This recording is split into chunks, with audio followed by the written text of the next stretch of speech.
예, 등 따숩고 배부르다는 말을 어른들은 많이 들어보셨을 겁니다. 몸이 누리는 가장 좋은 상태를 옛 어른들은 그렇게 말씀하셨습니다. 등 따숩고 배부르다.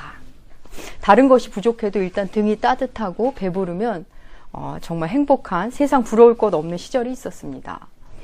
다소 진부한 표현이지만 누구나 각자가 생각하는 등 따숩고 배부른 어떤 상태가 있으실 것입니다. 양에게 있어서 등 따숩고 배부른 상태는 아마도 푸른 풀밭에 누우며 쉴만한 물가에서 그 주변에서 편안하게 시간을 보낼 때가 아닐까 싶습니다. 주님을 나의 목자로 삼으니 부족함이 없다는 시인은 먼저 그 부족함 없는 모습을 푸른 풀밭에 눕고 쉴만한 물가에서 물을 마시는 모습으로 묘사했습니다. 누워있는 양, 물 먹는 양, 참으로 평안한 그림이 우리 머릿속에 이렇게 떠오르지 않습니까? 동아프리카 출신으로 생태학과 토양학을 공부한 필립 켈러라는 사람은 8년 동안 양을 직접 키웠습니다. 그래서 그 경험을 토대로 양과 목자라는 책을 출간했습니다. 그는 양을 자신이 돌보다 보니까 이 양이라는 녀석이 웬만해선 눕지 않는다는 것을 알게 됩니다. 그래서 양이 우리가 생각할 때 아무 때나 누울 것 같은데 그렇지 않습니다. 양은 최소한 4가지가 충족돼야 비로소 눕습니다. 먼저 양이라는 동물은 겁이 많아서 두려움에서 완전히 벗어나기 전에는 눕지 않습니다. 그 다음 두려움이 없더라도 무리지어 사는 동물들이기 때문에 서로 양들끼리 같이 무리지어 있는 자기들끼리 갈등이 있거나 불화가 있으면 그 긴장감이 있을 때는 눕지 않는답니다. 그리고 또 하나는 해충, 파리 등이 자기를 괴롭히거나 해충으로 인해 신체가 불편할 때 그때도 눕지 않습니다. 그리고 마지막 하나, 배고프면 눕지 않습니다. 배불러야만 눕습니다.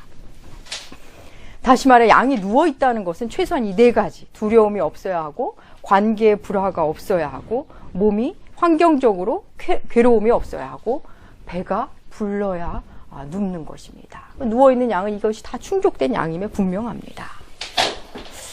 여러분, 양의 이 눕는 조건을 들으니까 참 우리랑 비슷하지 않습니까? 우리가 불편하게 여기는 것이냐, 그 녀석들이 불편하게 여기는 것이나 참 비슷하다는 생각이 듭니다. 그럼 이어서 쉴만한 물가에 누워있는 양은 어떤지 한번 생각해 보겠습니다. 쉴만한 물가.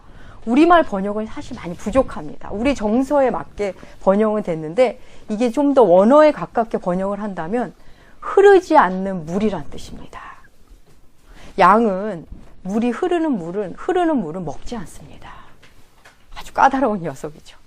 양은 풀잎에 맺힌 이슬을 먹거나 샘물이나 시내에서 물을 주로 먹는데, 물론 이제 이 풀잎에 묻은 물을 먹을 때는 상관이 없죠. 근데 샘물이나 시내에서 먹을 때는 반드시 목자가 이 양쪽을 흐르는 곳과 이쪽 반대편을 막아서 물이 흐르지 않게 해야만 양들이 먹는답니다. 양이란 녀석 나름 취향도 있고 참으로 까다롭습니다. 목자가 이를 위해 아침부터 성실히 움직이지 않으면 눕히지도 못하고 물을 먹게 할 수도 없습니다. 양이란 녀석은 억지로 눕힌다고 눕는 녀석도 아니고 물 먹으라고 윽박지른다고 해서 물을 먹는 녀석도 아닙니다. 그래서 우리가 흔히 생각하는 그 그림, 푸른 풀밭에 양이 누워있고 목자가 서있고 한쪽에서는 양이 물을 마신다. 그냥 겉보기에는 평화롭지만 그 안에 목자의 성실함과 목자의 부지런함이 고스란히 담겨있는 그런 그림입니다. 구약에는 여러 목자가 등장합니다. 우리 믿음의 선진 중에는 목자란 직업을 가진 분들이 많습니다. 삼촌 라반의 양을 쳤던 야곱, 장인의 양을 쳤던 모세, 그리고 아버지의 양을 쳤던 다윗. 우리가 다 닮고 싶어하는 믿음의 선진들인데 직업이 목자였습니다.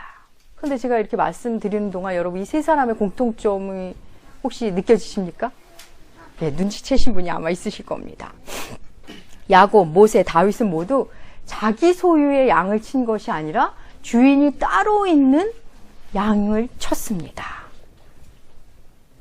성경은 자기 자신의 양을 친 목자 이야기는 별로 다루지 않고 남의 양을 친 목자 이야기가 우리 목자 이야기를 기록해 놨습니다. 왜 그랬을까요? 성경은 왕을 통치자를 목자에 비유하곤 했습니다. 하나님께서는 예레미야 선지자를 통해 당시 그 통치자와 종교 지도자를 이렇게 책망하십니다. 우리 예레미야 주보기에 실어놓은 예레미야 23장 1절과 2절 우리 함께 읽으시겠습니다. 여호와께 내 목장의 양떼를 멸하며 흩어지지 않는 목자에게 화가 있으리라. 그러므로 이스라엘 하나님 여호와께서 내 백성을 기르는 목자에게 이와 같이 말씀하십니다. 너희가 내 양떼를 흩으며 그것을 몰아내고 돌보지 아니하였도다. 보라, 내가 너희의 악행 때문에 너희에게 보응하리라. 여호와의 말씀이니라. 예. 하나님은 이스라엘 백성을 내 목장의 양떼라고 말씀하십니다. 그리고 주의 양떼를 치는 목자 반드시 심판하실 거라고 엄중하게 예레미야를 통해 말씀하십니다. 성경에서 말하는 모든 양은 하나님의 양입니다. 하나님이 야곱, 모세, 다윗을 주인이 따로 있는 양을 치게 하신 이유, 바로 우리가 어느 누구를 양으로 삼아 치던 그것의 주인은 하나님이라는 것을, 주인은 따로 있음을 말씀하시는 것입니다. 하나님은 하나님의 양을 사람에게 맡기십니다.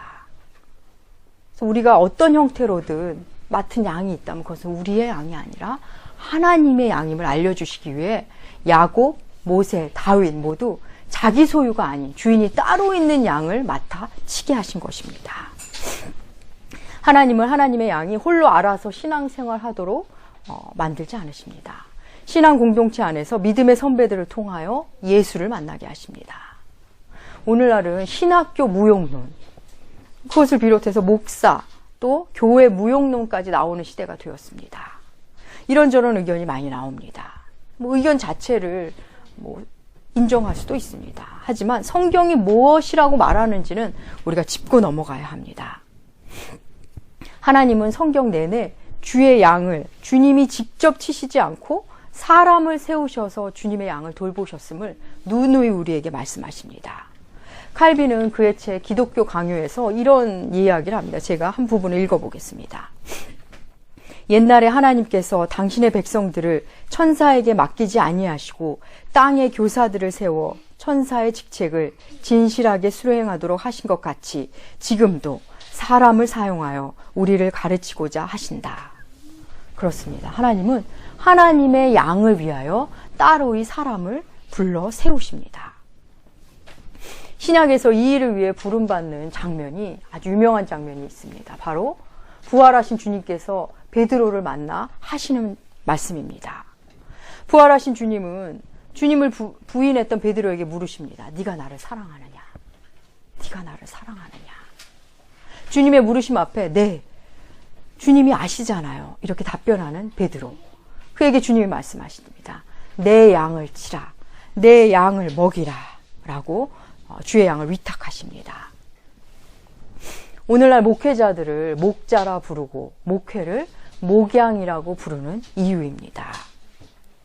하나님은 사람을 통해 목양하십니다.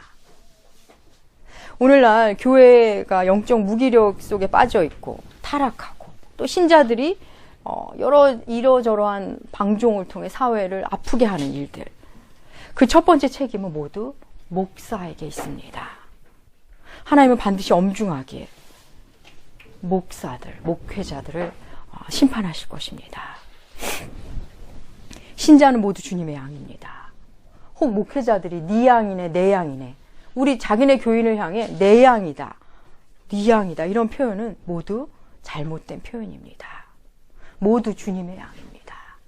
그래서 교회를 뛰어넘어 서로 돕고 어느 교회에 가든 그 교회가 바르게 말씀을 만나게 하는 교회라면 어디를 가든 응원하고 지지할 수 있어야 합니다.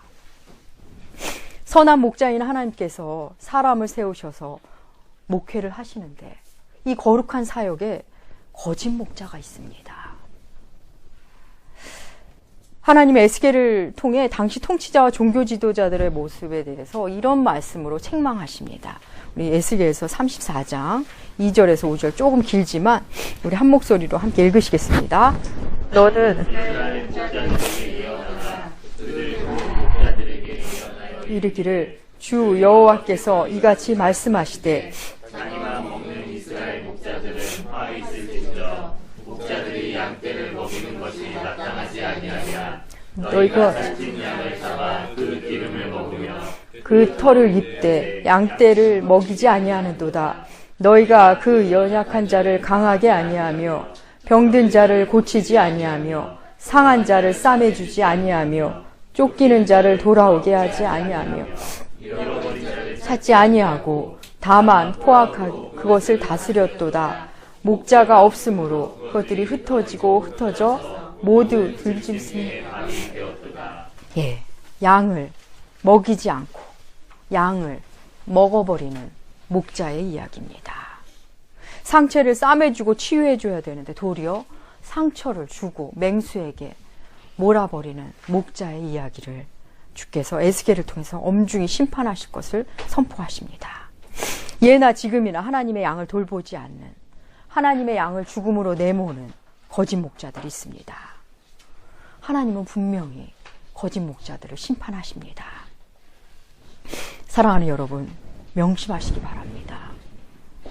말씀을 모르신다면, 생각하지 않으면서 신앙생활을 하신다면 목양의 대상이 아니라 사육의 대상이 됩니다.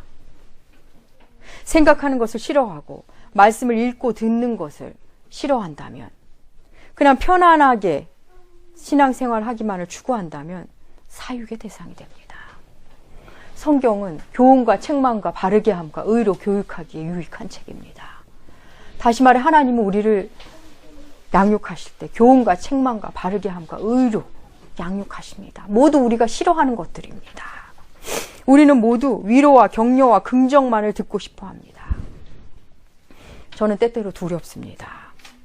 참된 진리에 관심은 없고 오직 자본주의 사회에서 안전하게 살 생각만 하는 심령에게 어떻게 주님의 말씀을 바르게 선포할 수 있을까? 어떻게 성도들에게 지팡이와 막대기의 의미를 잘 설명할 수 있을까? 두려울 때가 많습니다. 주님이 다시 오시는 그날까지 교회 안에는 알곡과 가라지가 반드시 있습니다. 목자도 참 목자와 거짓 목자가 있습니다. 성도 중에도 하나님의 음성을 아는 하나님의 양이 있고 하나님의 음성을 듣지 않는 거짓 양도 있습니다.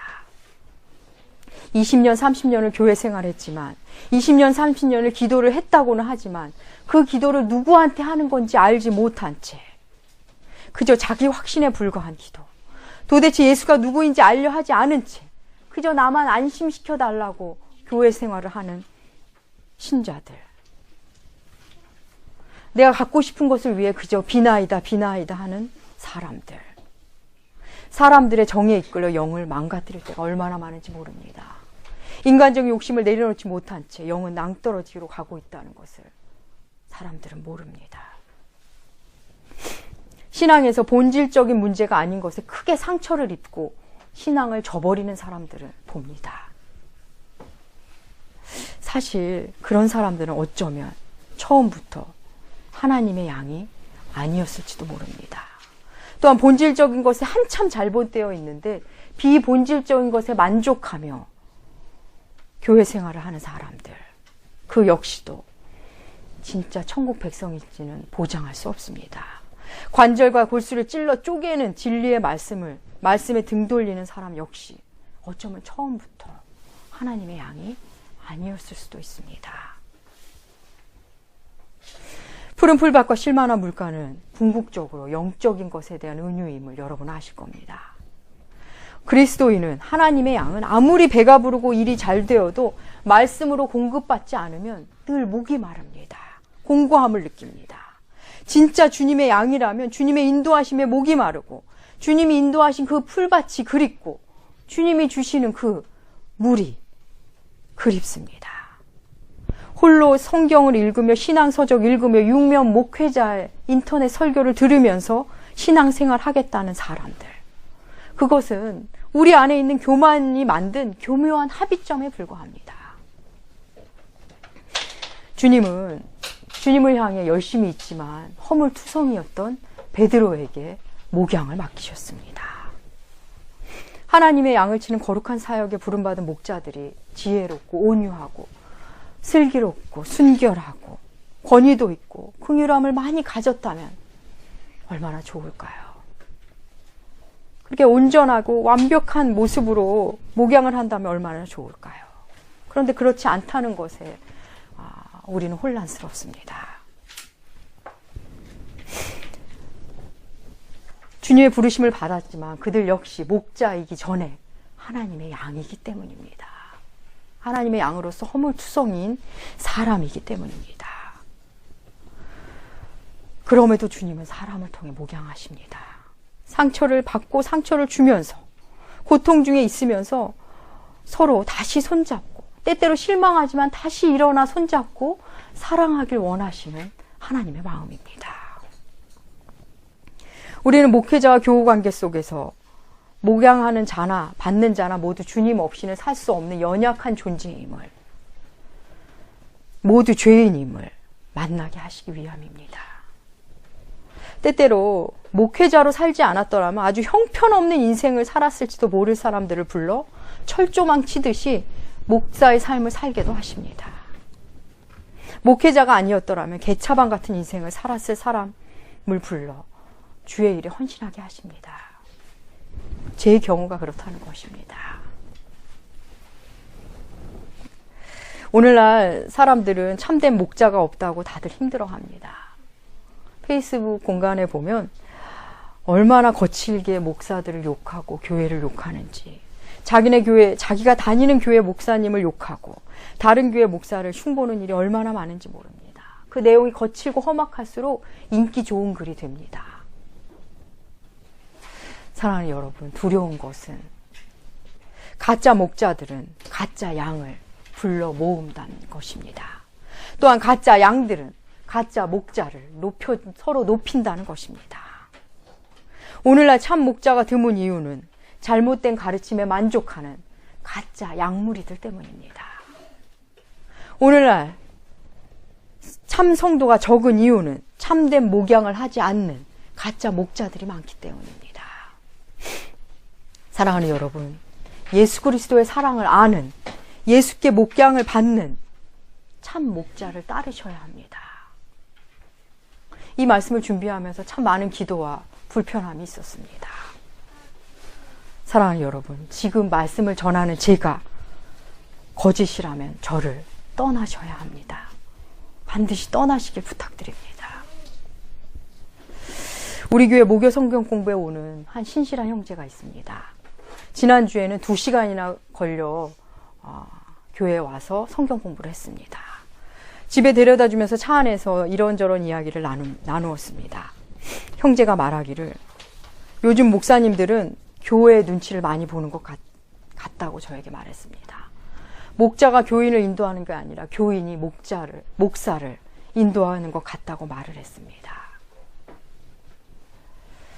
동의할 수밖에 없었습니다. 저도 때때로 질의 말씀을 다 전하지 못할 때가 있습니다. 죄에 대한 얘기, 회개에 대한 얘기를 주께서 계속 말씀을 주시는데 하지 못하자 주께서 그 형제를 통해 지적해 주시는구나 싶었습니다. 사랑하는 여러분, 듣기 좋은 말만 좋아하고 교훈과 책망과 바르게 함과 의의 등을 돌리시면 여러분은 바르게 양육될 수 없습니다. 그러면 우리는 진리의 길을 만날 수가 없습니다. 목자는 잠을 줄여가며 자기 몸이 고단할 정도로 양을 계속 지켜보고 돌봅니다. 그런데 목자 말고 양을 계속 주시하는 또 다른 무리가 있다는 거 아십니까? 바로 이리 늑대 맹수들입니다. 거짓 목자와 참 목자는 평화로울 때는 티가 나지 않습니다. 그냥 다 바른 것으로 알고 삽니다. 위기 상황 때 참 목자, 거짓 목자가 드러납니다. 진정한 주님의 양과 거짓 양이 드러납니다. 다윗은 골리앗과 마주대하기 전에 사울 왕 앞에서 이런 말을 했습니다. 사무엘상 17장 34절 35절 함께 읽으시겠습니다. 다윗이 사울에게 말하되 주의 종이 아버지의 양을 지킬 때에 사자나 곰이 와서 양떼에게 새끼를 물어가면 그것을 치고 그 입에서 새끼를 건져내었고 그것이 일어나 나를 해하고자 하면 내가 그 수염을 잡고 그것을 쳐 죽였나이다. 양치기, 목자로서의 다윗의 모습입니다. 위기 속에서 드러난 참목자의 목숨 걸고 싸운 모습입니다. 양을 사랑하고 양을 돌보는 선한 목자는 결국 양을 위해 목숨을 버리는 선한 목자, 우리 주 예수 그리스도를 향합니다. 진정한 선한 목자는 우리 주 예수 그리스도십니다. 요한복음 10장 14절과 15절 주님의 말씀 우리 함께 읽으시겠습니다. 나는 선한 목자라. 나는 내 양을 알고 양도 나를 아는 것이 아버지께서 나를 아시고 내가 아버지를 아는 것 같으니 나는 양을 위하여 목숨을 버리노라. 우리를 위하여 십자가를 주신 예수 그리스도, 그분을 이야기하기 위해서 성경은 구약부터 목자의 이야기를 우리에게 한 것입니다. 현대 자본주의 시대를 살고 있는 도시인들, 늘 불안하고 긴장이 있고 두려움에 휩싸이고 계속되는 허기에 쉬지 못하는 우리들입니다. 미래에 대한 불안과 관계 속에서 오는 고단함, 주님이 주시는 꼴을 먹고 주님이 주시는 물을 먹지 않으면 우리는 다시 우리의 영혼에 쉼이 없습니다. 참된 목자는 양을 예수께로 인도합니다. 진정한 목자는 바로 예수 그리스도임을 전하는 사람이 참된 목자입니다. 목자는 목회자만을 말하지 않습니다. 예수가 목자임을 전하는 사람, 주의 양을 귀히 여기며 밤낮 가리지 않고 돌보는 모든 사람들, 그들이 목자입니다. 교회 안에서는 나보다 연약한 자를 섬기는 장로님들, 권사님들, 집사님들, 소그룹 리더 모두 목자입니다. 교회 밖에서는 직업을 소명으로 받아 사람을 상대하는 모든 사람들 모두 목자의 삶을 살게 되는 것입니다. 사랑하는 나무교회 교우 여러분, 우리가 주님을 목자로 삼을 때 주님은 우리를 그냥 내버려 두시지 않습니다. 반드시 사람을 통해, 사건을 통해 우리를 푸른 풀밭에 눕게 하시고 쉴 만한 물가로 인도하십니다. 그러다가 어느 날 우리를 목자로 부르십니다. 목자의 삶이 고단하고 힘겨울 때가 많죠. 보상이 없을 때도 많습니다. 하지만 우리의 선한 목자이신 그분을 맨 앞에서 만나는, 그분을 먼저 만나는 놀라운 기쁨을 허락하십니다. 사랑하는 여러분, 우리는 때로 양으로, 때로는 목자로 삶의 자리에 서게 됩니다. 그 어떤 자리에 서든 선한 목자이신 예수 그리스도, 그분으로 인해 기쁨을 누리시는 여러분들 되시길 축복합니다. 기도하겠습니다. 하나님 아버지, 오직 주만이 우리의 선한 목자이십니다. 우리에게 오는 모든 영혼들이 주님의 양입니다. 주를 경외하는 마음으로 사람을 보게 하시고 주의 사랑을 배워 그 사랑을 사람들에게 전하게 하여 주시옵소서. 선한 목자 되신 우리 주 예수 그리스도, 그분으로 눕고 그분으로 인해 배부른 우리들 되게 하여 주시옵소서. 감사드리며 존귀하신 예수님의 이름으로 기도합니다. 아멘.